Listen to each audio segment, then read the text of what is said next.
हाँ, सबसे पहले यहाँ पे देखें एनर्जी के डिफरेंट फॉर्म्स के according law of conservation of energy. क्या है law of conservation of energy? Energy neither created nor destroyed, only convert from one form to another. Okay? So it's simple. Law of conservation of energy. जैसे मास का होता है law of conservation of mass. Mass is neither created nor destroyed, only convert from one form to another. Same इसी तरह law of conservation of energy होगा कि क्या energy is neither created nor destroyed, only converted from one form to another. ये है law of conservation of mass. चले देखते हैं, इसको समझते हैं। We learn that the form of energy can be change from one form to another. Okay, energy को हम क्या एक फॉर्म से दूसरे फॉर्म में कन्वर्ट कर सकते हैं। What happened to the total energy of a system during after the process? After the process मतलब प्रोसेस से पहले और प्रोसेस से बाद एनर्जी। अब एनर्जी इक्वल होना चाहिए प्रोसेस से पहले और प्रोसेस के बाद, तभी तो law of conservation of energy हो पाएगा।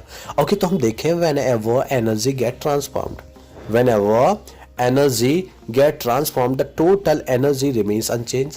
टोटल एनर्जी क्या रहता है? चेंज, मतलब रिएक्शन से पहले जितना एनर्जी उतना ही क्या रिएक्शन के बाद energy. This is the law of conservation of energy. ये क्या है? मतलब जितना रिएक्शन से पहले यानी कोई वर्क स्टार्ट होने से पहले एनर्जी उतना ही क्या वर्क स्टार्ट होने के बाद एनर्जी। ओके, तो ये क्या है? Law of conservation of mass. अब देखें इसकी proper definition. According to this law, energy can only be converted from one form to another. Energy can only be converted from one form to another. It can neither be created or destroyed. It can neither be created nor destroyed. Energy जितना पहले है उतना ही energy क्या रहेगा? बाद में रहेगा। The total energy before and after the transformation remains the same. तो before the transformation and after the transformation energy क्या रहेगा? इक्वल ही रहेगा। एनर्जी में भी क्या नहीं होगा? बिल्कुल भी लॉस नहीं होगा। एनर्जी क्या नहीं होगा? जितना पहले है उतना ही बाद में रहेगा। The law of conservation of energy is valid in all situation for all kinds of all situations for all kind of transformation। जितने भी ट्रांसफॉर्मेशन होंगे सभी सिचुएशंस में और सभी तरह के ट्रांसफॉर्मेशन में क्या होगा? ये law of conservation of energy क्या होगा? फॉलो होगा। ओके, अब देख लेते हैं इसका एक्सप्लेनेशन। ओके, तो देखें यहाँ पे कि कंसीडर अ सिंपल एग्जांपल। हमने कोई एग्जांपल ले लिया कि लेट एन ऑब्जेक्ट जो है ऑफ मास, जिसका मास कितना है m ले लिया हमने, ठीक है, made to fall freely from a height. Okay, किसी हाइट से फ्रीली फॉल किया जा रहा है। फ्री फॉल का डेफिनेशन आपने पिछले लास्ट चैप्टर में ग्रेविटेशनल वाले चैप्टर में पढ़ा हुआ है कि कोई ऑब्जेक्ट को आप फ्रीली क्या छोड़ देते हैं ऊपर किसी हाइट से, तो उसको क्या बोलते हैं? Free fall. ओके, तो वहां पे क्या अंडर द ग्रेविटेशनल फोर्स लगता है। तो किस h हाइट से क्या किया गया है? इसको छोड़ा गया है। At the start the potential energy is mgh and the kinetic energy 0। तो अगर इस स्टार्टिंग पॉइंट की बात करें कि इस स्टार्टिंग पॉइंट यहां से जब ऑब्जेक्ट छोड़ा गया है, छोड़ने से पहले यहां पे देखें mgh जो है वो तो कुछ ना कुछ होगा mgh, क्योंकि mgh क्या है? पोटेंशियल एनर्जी, जो इसकी stored energy. Okay, stored energy तो होगी जितनी है टोटल वही एनर्जी। और यहाँ पे काइनेटिक एनर्जी क्या होगी? 0। ओके, काइनेटिक एनर्जी क्या होता है? Half mv square. Half mv square क्या होगा? ये टोटल 0। क्यों होगा 0? क्योंकि अभी जो ऑब्जेक्ट है वो स्टेशनरी फेज में है, अभी रुका हुआ है, अभी मूवमेंट नहीं कर रहा है। और काइनेटिक एनर्जी कब होता है? जब ऑब्जेक्ट क्या कर रहा होता है? मूव कर रहा होता है। तो why is the kinetic energy 0? Okay, it is 0 because its velocity is 0। Okay, object रुका हुआ है, वेलोसिटी 0 है, और वेलोसिटी 0 है। यहाँ पे हाफ mv स्क्वायर होता है काइनेटिक एनर्जी का फॉर्मूला। तो यहाँ पे वेलोसिटी को अगर हम रख दें 0 तो क्या हो जाएगा? Half m into 0 square. तो ऑल ओवर टोटल क्या हो जाएगा? 0 हो जाएगा। टोटल क्या हो जाएगा? 0। तो यहाँ पे काइनेटिक एनर्जी आप देख पा रहे हैं कितनी है? 0 है। काइनेटिक एनर्जी कितना है? यहाँ पे 0 है। So it is 0 because its velocity is 0।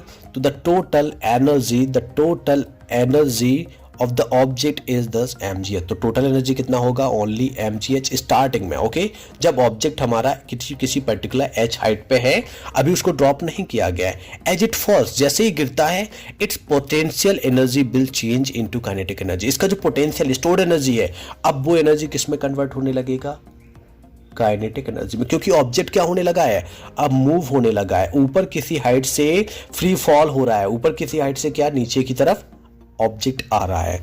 तो if v is the velocity of object is the given instant, किसी गिवन इंस्टेंट पे ऑब्जेक्ट की वेलोसिटी हमने v ले ली, तो kinetic energy would be half mv²। Okay, आप जानते हैं काइनेटिक एनर्जी का फॉर्मूला क्या होता है, हाफ mv²। तो यहाँ पे क्या हो जाएगा 1/2 mv², this is the kinetic energy, and mgh this is the potential energy as the fall of the object continuous.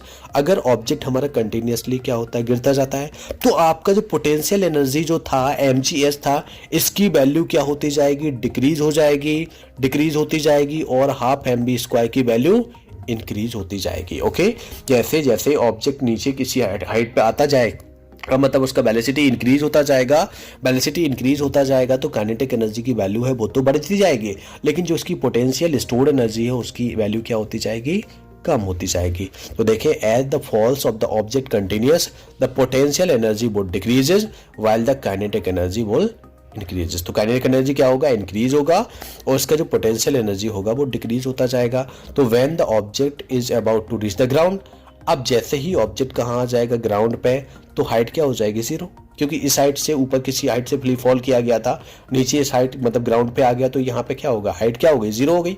Okay, height क्या हो गया, यहाँ पे 0 हो गया। तो v will be the highest, उस कंडीशन में v जो फाइनल वेलोसिटी होगी वो क्या होगी, हाईएस्ट होगी। So therefore the kinetic energy would be the largest and the potential energy will be least. Okay, so however the sum of potential energy and kinetic energy of the object would be the same at all points. तो क्या conclusion क्या निकला हमारा, the sum of potential energy and kinetic energy of the object would be same at all point, that is potential energy plus kinetic energy is equal to constant. ये value क्या रहेगी, potential energy और kinetic energy की fix रहेगी। तो mgh क्या होता है, पोटेंशियल एनर्जी, काइनेटिक एनर्जी क्या होता है, हाफ mv², ये क्या रहेगी एनर्जी। तो बिफोर एंड आफ्टर क्या रहेगी, फिक्स रहेगी। तो क्या कंक्लूजन क्या निकला, the sum of the potential energy and kinetic energy of the object would be same at all point. हर एक पॉइंट पे पोटेंशियल एनर्जी और काइनेटिक एनर्जी का टोटल जो सम रहेगा वो क्या रहेगा, कांस्टेंट। यही तो हमारा है law of conservation of energy, कि energy is neither created nor destroyed, only convert from one form to another. तो यहाँ पे ये प्रूफ हो गया किसका law of conservation of mass. तो the sum of kinetic energy and potential energy of an object is total mechanical energy. तो potential energy और काइनेटिक एनर्जी, इन दोनों के सम को हम क्या कहते हैं, मैकेनिकल एनर्जी। ओके, इन दोनों का सम क्या कहलाएगा, मैकेनिकल एनर्जी। ओके, आगे देखें, सॉरी, हाँ, तो we find that during the free fall, okay, we find that during the free fall the object the decrease its potential energy. We find that during the free fall, one second, we find that during the free fall of the object the decrease its potential energy, इसका potential energy decrease होता है। At any point in part appears as equal amount of increase in kinetic energy. Here the effect of ear resistance on the motion of the object has been ignored. तो जो ear resistance है इसको हमें क्या करना होता है, ignore करना होता है, क्योंकि ear का भी प्रेशर होता है एयर एनवायरनमेंट में, मतलब ग्रेविटी में। तो जो ऊपर की तरफ से फ्री फॉल हो रहा है तो हम एयर के जो प्रेशर को क्या करते हैं, इग्नोर करते हैं, ठीक है ना, उसको इंक्लूड नहीं किया जाता है इसमें। Here is this a continual transformation of gravitational potential energy into kinetic energy. Okay, तो ये हो गया आपका कि किस तरह से energy of law of conservation of mass जो है, मतलब एनर्जी किस तरह से एक फॉर्म से दूसरे फॉर्म में कन्वर्ट हो सकता है।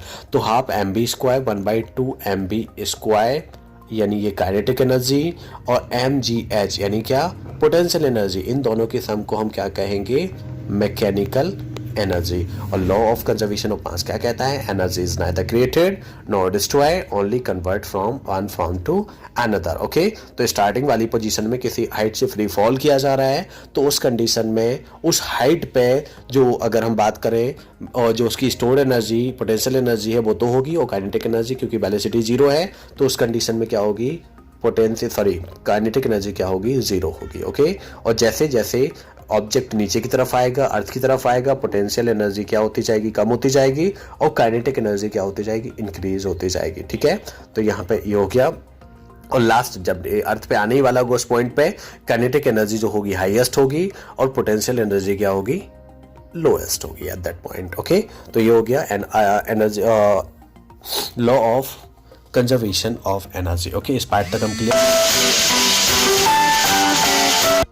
इसके आगे का पार्ट हम नेक्स्ट वीडियो में डिस्कस करेंगे। अभी तक के लिए वीडियो आपको अच्छा लगता है तो वीडियो को लाइक करें, अपने दोस्तों में शेयर करें। अभी तक आपने हमारे चैनल को सब्सक्राइब नहीं किया है तो चैनल को सब्सक्राइब करें। Thank you.